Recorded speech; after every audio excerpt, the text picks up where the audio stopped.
मनोरमा जी खाना खा रही थी, लेकिन रोटी खत्म होने के कारण बीच में ही बैठी एक थाली में थोड़ी सी सब्जी लिए इधर उधर देखने लगी कि कोई उनकी बात कहे बिना ही समझ ले और एक रोटी लाकर दे दे।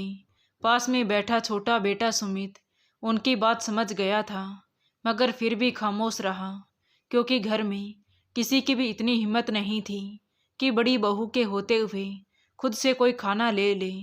थोड़ी देर बैठी रहने के बाद मनोरमा जी ने ही हिम्मत जुटाते हुए कहा, सुनीता बहू, 2 रोटी से पेट नहीं भरा, जरा एक रोटी और दे दो। इतना सुनते ही सुनीता कठोर आवाज में बोली, बस बस माँ जी, आपकी तबीयत पहले ही खराब रहती है, 2 रोटी आपके लिए कम नहीं है, जो खा लिया बस वही बहुत है। तो मनोरमा जी पास बैठे अपने बड़े बेटे संजय की तरफ उम्मीद भरी नज़रों से देखने लगी कि शायद वो कुछ बोलेगा, मगर संजय तो इस तरह खाने पर झुका हुआ था जैसे उसने कोई बात सुनी ही ना हो। यह देख मनोरमा जी कुछ नहीं बोली और हाथ पोंछकर उठने लगी, लेकिन तभी छोटे बेटे सुमित ने अपनी भाभी से कहा, भाभी, जब माँ सारा सारा दिन घर के काम करती हैं तब तो आपको उनकी तबीयत का जरा भी एहसास नहीं होता। आपको पता भी है अगर माँ भूखी रह जाएगी तो फिर रात भर उन्हें नींद नहीं आएंगी, इसलिए आप उन्हें एक रोटी और दे दीजिए। इतना सुनते ही सुनीता ने चिल्लाते हुए कहा, तुम ज़्यादा माँ के सगे मत बनो, इस घर में जो कुछ हो रहा है वो मेरी आंखों से छुपा नहीं है। तुम दोनों माँ बेटे मुफ्त की रोटियां तोड़ते रहते हो। तुम्हारा भाई कितनी मेहनत करता है उसका तो तुम्हें एहसास ही नहीं है।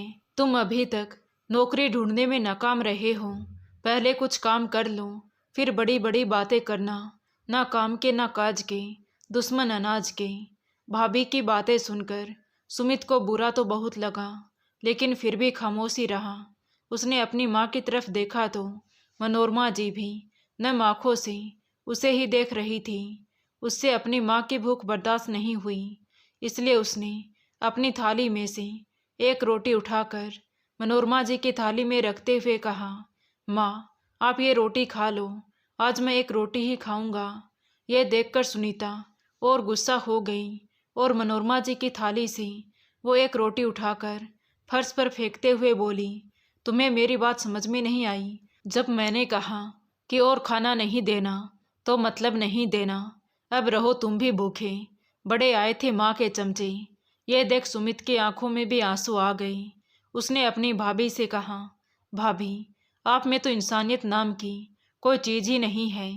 अरे किसी की थाली से ऐसे कोई रोटी उठाकर भी फेंकता है क्या? सुमित का इतना बोलना हुआ कि उसके बड़े भाई संजय ने उसे घूरते हुए कहा, अपनी भाभी से माफ़ी मांगो।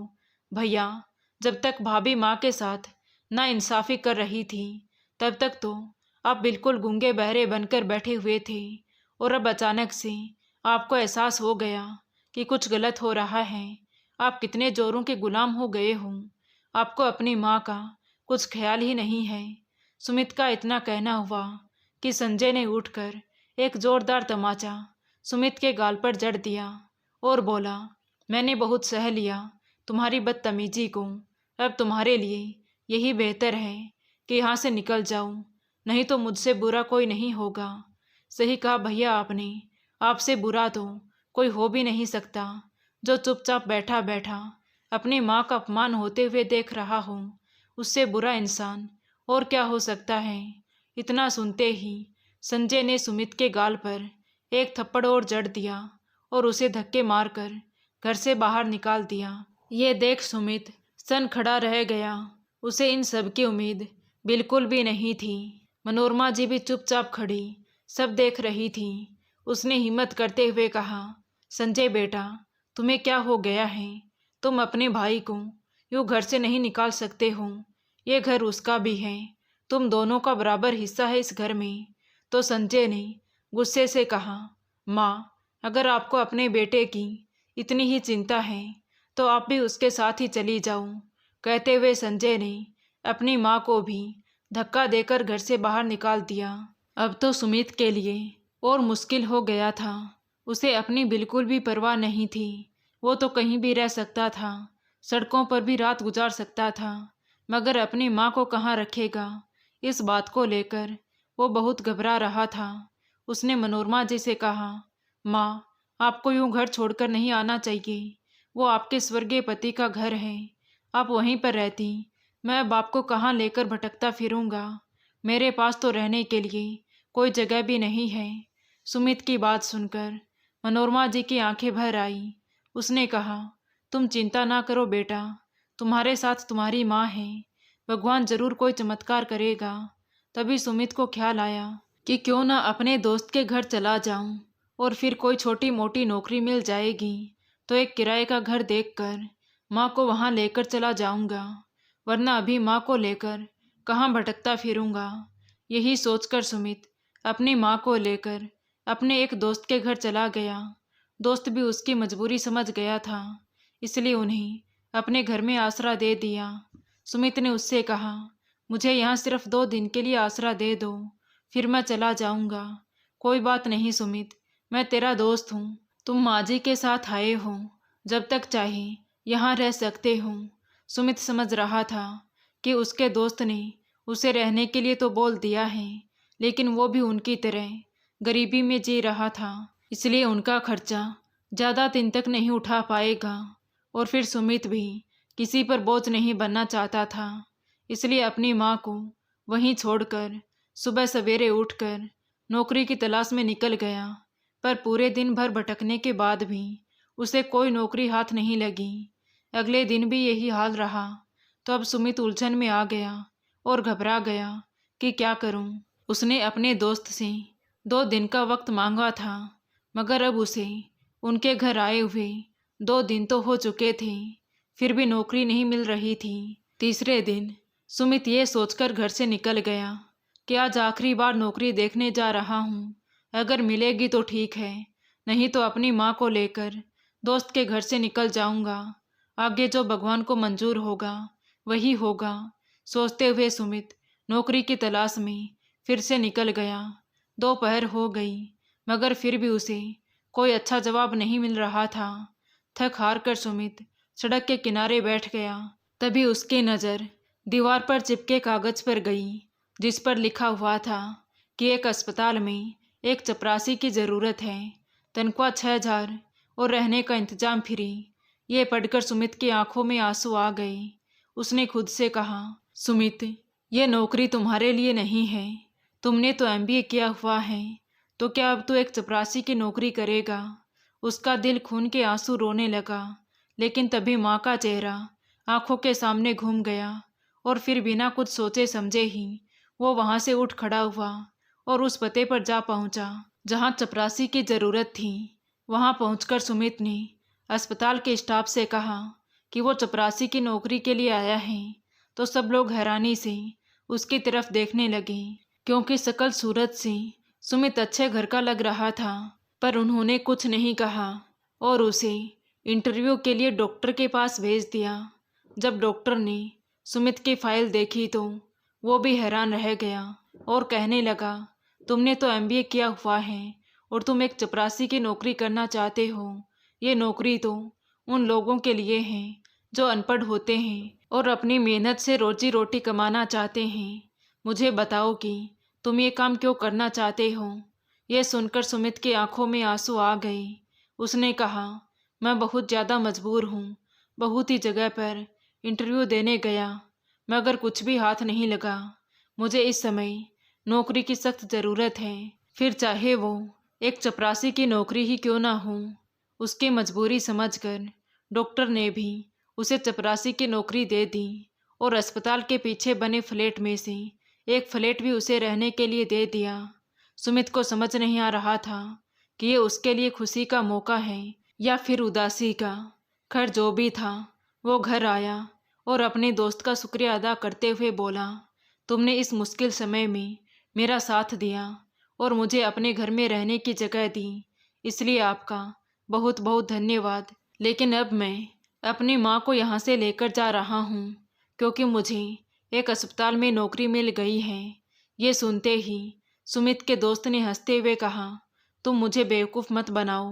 पढ़ाई तुम्हारी MBA की है, फिर अस्पताल में तुम्हें नौकरी कैसे मिल गई? तो सुमित ने कहा, मुझे चपरासी की नौकरी मिल गई है। ये सुनते ही उसके दोस्त की आंखों में भी आंसू छलक आई और कहने लगा, यार सुमित, मेरा घर तुम्हारे लिए हमेशा खुला है, लेकिन खुद पर इस कदर जुल्म मत करो। तुम अपनी हिम्मत बनाए रखो, तुम्हें अच्छी नौकरी जरूर मिल जाएगी। तब तक तुम मेरे घर में बिना किसी डर और खतरे के रह सकते हो। तो सुमित बोला, तुम्हारा बहुत बहुत धन्यवाद कि तुमने मुझे इतने दिन यहाँ रखा और हर तरह से ख्याल भी रखा। मैं तुम्हारा एहसान जिंदगी भर नहीं भूलूंगा। लेकिन अब जब मुझे रोजी रोटी मिल रही है तो मैं उसको लात नहीं मारना चाहता, इसलिए अब मैं माँ को लेने आया हूँ। सुमित के दोस्त ने उसे बहुत रोका, बहुत समझाया, मगर सुमित नहीं माना और अपनी माँ को लेकर अस्पताल के पीछे फ्लैट में शिफ्ट हो गया। मनोरमा जी ने कहा, तुम्हें कैसी नौकरी मिली है बेटा? तो सुमित ने कहा, माँ, एक ऑफिस में बैठकर कंप्यूटर पर हिसाब क्या करूँगा। यह सुनकर मनोरमा जी भी खुश हो गई। अब सुमित अपनी माँ से सच तो नहीं कह सकता था, क्योंकि वो टेंशन में आ जाती और उनका ब्लड प्रेशर हाई हो जाता। इसलिए उसने अपनी माँ से झूठ बोल दिया और अगले दिन से रोज सुबह काम पर जाने लगा। अब सुमित बड़ी दिलचस्पी से अस्पताल में साफ सफाई करता और सोचता कि शायद उसकी किस्मत में यही सब लिखा था। हर इंसान अपनी किस्मत का ही खाता है, तो शायद मेरी किस्मत में भी ये गरीबी और कम तनख्वाह वाली छोटी सी नौकरी ही लिखी थी। वो तो बेकार में ही बड़ी बड़ी नौकरी करने के सपने देख रहा था। खैर, महीना पूरा होते ही डॉक्टर ने उसे अपने ऑफिस में बुलाकर उसकी तारीफ करते हुए कहा कि तुम्हारी तरफ से हमें कोई शिकायत नहीं मिली है, इसलिए तुम्हें 6,000 की बजाय मैं 10,000 रुपये दे रहा हूँ। ये सुनकर सुमित बहुत खुश हो गया और बोला, डॉक्टर साहब, मैं आपका एहसान जिंदगी भर नहीं भूलूंगा। मुश्किल घड़ी में आपने मुझे सहारा दिया। कहकर सुमित हाथ में तनख्वाह लिए डॉक्टर के ऑफिस से बाहर निकल आया और अपनी तनख्वाह को गिनने लगा। तभी अचानक उसकी आंखों में आंसू आ गए, क्योंकि अपने पापा के मरने के बाद उसने कभी भी 10,000 रुपये एक साथ नहीं देखे थे। वो तो 500 के नोटों को भी देखने के लिए तरस गया था। वो बस बार बार उन पैसों को गिने जा रहा था और सोच रहा था कि सबसे पहले वो घर में राशन लेकर जाएगा, क्योंकि खाने पीने की बहुत दिक्कत हो रही थी। अब वो अपनी माँ को अच्छा खाना खिलाना चाहता था, लेकिन जैसे ही वो पैसे अपनी जेब में डालने लगा, तभी अचानक उसके सामने एक औरत आकर खड़ी हो गई। उसने दोनों हाथ सुमित के सामने जोड़ दिए और रोते हुए बोली, भगवान के लिए मेरी मदद कर दो बेटा। मेरे बेटे का एक्सीडेंट हो गया है, उसके ऑपरेशन के लिए मुझे पैसों की ज़रूरत है और मेरे पास कुछ भी नहीं है, मेरे हाथ खाली हैं।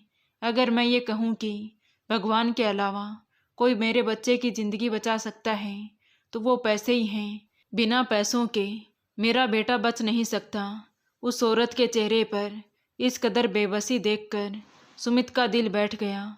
उसने बिना कुछ सोचे समझे ही वो 10,000 रुपये उस औरत के हाथ में रख दिए और बोला, मैं भगवान से प्रार्थना करूँगा कि वो आपके बच्चे को बचा ले। तो वो औरत सुमित को आशीर्वाद देती हुई आगे बढ़ गई और किसी दूसरे इंसान के सामने हाथ जोड़कर अपने बच्चे के लिए पैसे मांगने लगी। लेकिन उस आदमी ने उसे दुत्कार कर भगा दिया। उस पल सुमित के दिल में आया कि काश मेरे पास इतना पैसा होता कि मैं उस औरत की मदद कर देता। फिर उसके दिमाग में आया कि क्यों ना डॉक्टर से बात की जाए। वो दौड़कर डॉक्टर के पास गया और हाथ जोड़कर बोला, सर, मेरी हर महीने की तनख्वाह आप काट लेना, लेकिन उस औरत के बच्चे को बचा लीजिए। तो डॉक्टर ने कहा, क्या लगती है वो औरत तुम्हारी रिश्तेदारी में है क्या? नहीं साहब, वो मेरी कोई रिश्तेदारी में नहीं है, लेकिन मैं उसको अपने बच्चे के लिए इस तरह तड़पते हुए नहीं देख सकता। यह सुनकर डॉक्टर की आंखें भी नम हो गईं।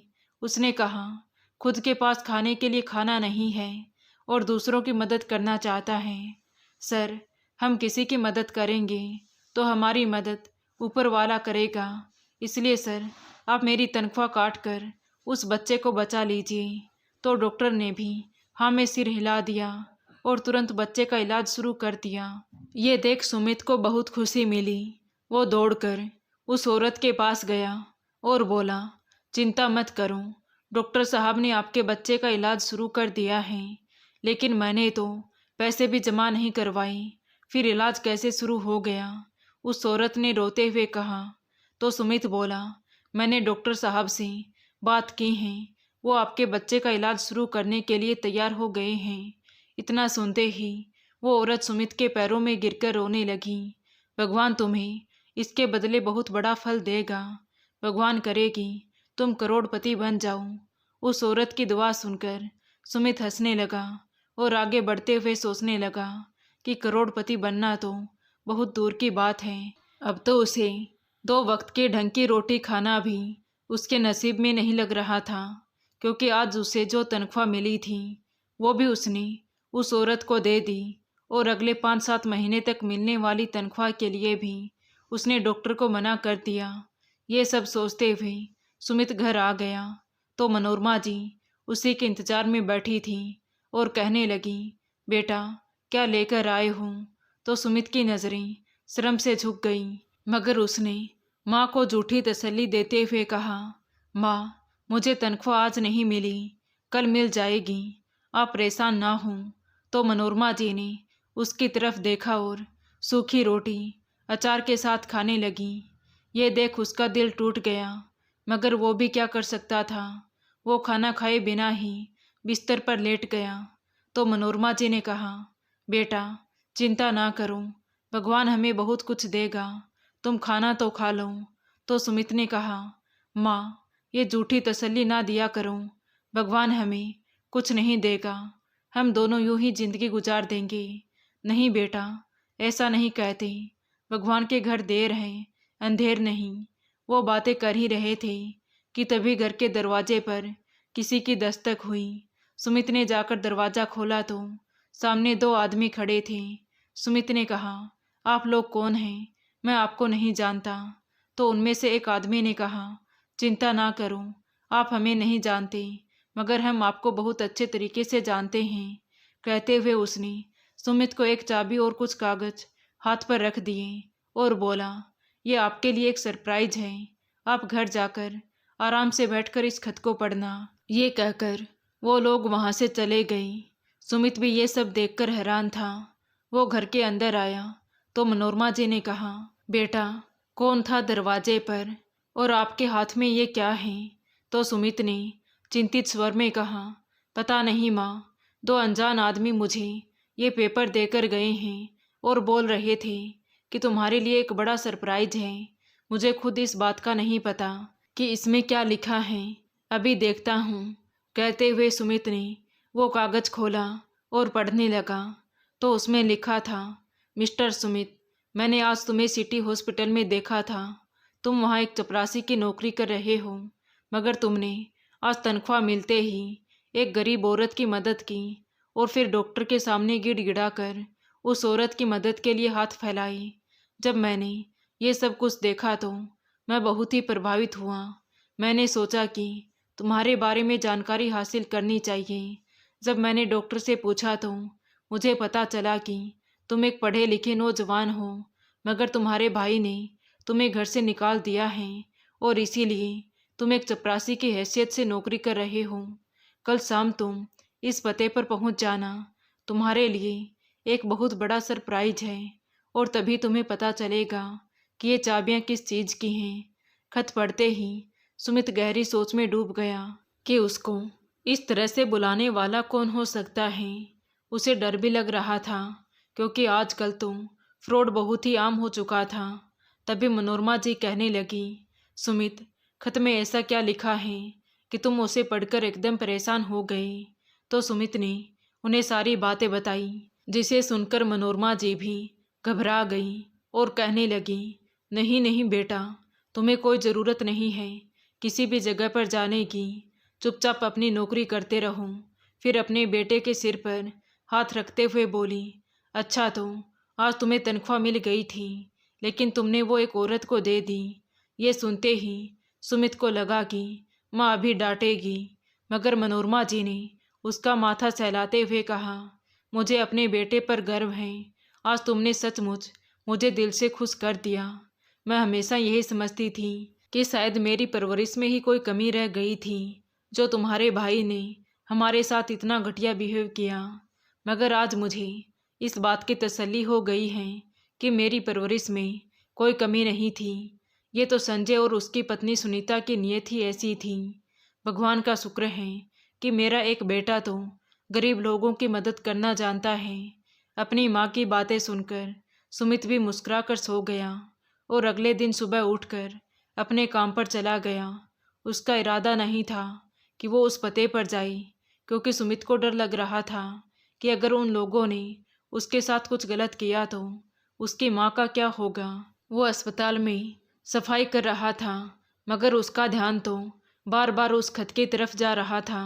सोचने लगा कि क्या पता मैं वहाँ जाऊँ तो मुझे सच में कोई बड़ा सरप्राइज मिल जाए। ज़रूरी तो नहीं कि हर किसी के साथ धोखा ही हो। ये सोचकर वो अस्पताल की साफ सफाई कर बड़ी हिम्मत करके उस पते पर पहुंच गया। वहां जाकर देखा तो वहां एक बहुत ही बड़ा रेस्टोरेंट था। वो अंदर जाने लगा तो एक आदमी ने उसे रोकते हुए कहा, आप कौन हैं? आपका क्या नाम है? जी, मेरा नाम सुमित है। अच्छा अच्छा, वही सिटी हॉस्पिटल वाले हैं आप? तो सुमित ने भी जल्दी से हाँ में सिर हिला दिया। तो उसने कहा, ठीक है सर, आपका इंतज़ार कर रहे हैं। ये सुन सुमित जल्दी से अंदर चला गया। अंदर जाते ही सामने कुर्सी पर बैठे एक आदमी ने कहा, लगता है तुम मुझे नहीं जानते हो, इसलिए मैं अपना परिचय करवा देता हूँ। मेरा नाम मुकेश शर्मा है। मैं इस रेस्टोरेंट का मालिक हूँ, मगर अब मैं ये रेस्टोरेंट तुम्हारे नाम करना चाहता हूँ। ये सुनकर सुमित हैरान रह गया और बोला, आप मेरे साथ ये कैसा मजाक कर रहे हैं? तो उसने कहा, मैं तुम्हारे साथ कोई मजाक नहीं कर रहा। मुझे तुम बहुत अच्छे लगे। तुम्हारा इस कदर लोगों की मदद करना मुझे भा गया, इसलिए मैं तुम्हें अपना सब कुछ देना चाहता हूँ। तो सुमित भी हक्का बक्का रह गया और बोला, आपकी क्या वजह है? तो उसने कहा कि मेरे साथ भी आज से 5 साल पहले वही हुआ था जो तुम्हारे साथ और तुम्हारी माँ के साथ हुआ है। मैं एक कैंसर का मरीज हूँ। मैं अपने 2 बेटों और एक बेटी के साथ रहता था, लेकिन मेरे दोनों बेटों ने मेरी जिम्मेदारी स्वीकार करने से मना कर दिया और हम दोनों बाप बेटी को घर से निकाल दिया। लेकिन बेटा, अब मैं अपनी पुरानी गाथा सुनाकर तुम्हारा समय बर्बाद नहीं करना चाहता, इसलिए आपसे इतना ही कहना चाहता हूँ कि मेरा ये रेस्टोरेंट किसी एक ऐसे इंसान के हाथ में जाए जो दूसरों की मदद करता हो। मैंने तुम्हें अस्पताल में देखा था, तुमने उस औरत की कैसे मदद की थी। मैंने तुम्हारे बारे में डॉक्टर से पता किया तो उसने तुम्हारी तारीफ करते हुए कहा था कि तुम बहुत ही नेक दिल इंसान हो, खुद भूखे रहकर भी दूसरों की मदद करना जानते हो। इसलिए मैं अपनी पूरी प्रॉपर्टी तुम्हारे नाम करना चाहता हूँ। उम्मीद करता हूँ कि तुम लोगों के साथ भला करते रहोगे। बस मेरी तुमसे एक छोटी सी विनती है कि मेरी बेटी का हाथ थाम लो और उससे शादी कर लो। मेरी एक ही बेटी है, मैं उसे उसके भाइयों के हवाले छोड़कर नहीं जा सकता। वो बहुत ही मासूम है। उसके भाई और भाभी उसकी ज़िंदगी नरक बना देंगे और पता नहीं उसकी शादी कहाँ कर देंगे। इसलिए आपसे विनती करता हूँ बेटा कि तुम मेरी बेटी से शादी कर लो, क्योंकि अब मुझे लगने लगा है कि मेरी ज़िंदगी के दिन पूरे हो चुके हैं और अब मौत मेरा इंतज़ार कर रही है। उस आदमी की बातें सुनकर सुमित हैरान रह गया। उसने कभी सपने में भी नहीं सोचा था कि उसका छोटा सा पुण्य उसके लिए इतना बड़ा फल देगा।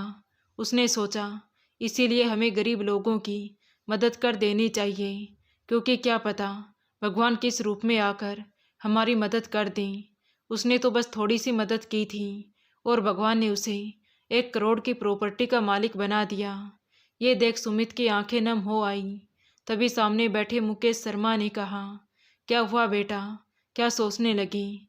कुछ नहीं अंकल जी, मुझे आपकी बात मंजूर है, सुमित ने अपने आंसू पोंछते हुए कहा और भगवान का धन्यवाद किया।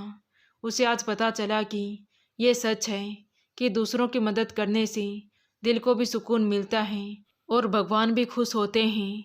वो खुशी खुशी वहाँ से चला गया और जाकर अपनी माँ को सारी बातें बताई।